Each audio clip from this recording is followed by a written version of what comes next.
కుక్కలు తడిచినప్పుడు ఒంటిని ఎందుకు విదిలిస్తాయి? మీ కుక్క స్నానం చేసినప్పుడు లేదా వర్షంలో తడిచినప్పుడు మీ పక్కన నిలబడి గట్టిగా ఒంటిని ఊపి మిమ్మల్ని కూడా తడిపిస్తుందా? అది చూసి మీకు ఏమైనా కోపం వచ్చిందా? అయితే ఆగండి, అది కావాలని మిమ్మల్ని తడపడం లేదు. దాని వెనక ఒక అద్భుతమైన సైన్స్ ఉంది. హార్వర్డ్ మెడికల్ స్కూల్ శాస్త్రవేత్తలు తాజా అధ్యయనం ప్రకారం కుక్కల చర్మంపై, ముఖ్యంగా వెంట్రుకల మొదళ్లలో CLTRMS అనే అత్యంత సున్నితమైన స్పర్శ నరాలు ఉంటాయి.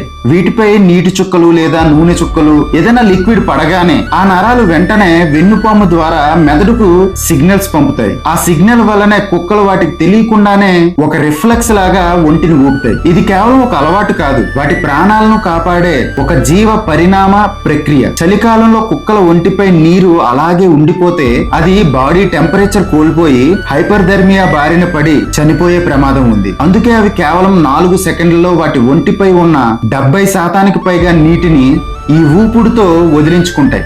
కుక్కల వెన్నుముక కేవలం 30 degrees మాత్రమే తిరగగలదు. కానీ వాటికున్న లూజ్ స్కిన్ వల్ల చర్మం 90 degrees వరకు అటు ఇటు ఊగుతుంది. దీనివల్ల గురుత్వాకర్షణ శక్తి కంటే 10 నుండి 70 రెట్లు ఎక్కువ ఫోర్స్ క్రియేట్ అయ్యి నీళ్ళన్నీ బయటికి చిమ్ముతాయి. అందుకే అవి వాటి శరీరాన్ని ఊపేటప్పుడు వాటి కళ్ళను కూడా మూసుకొని ఉంటాయి.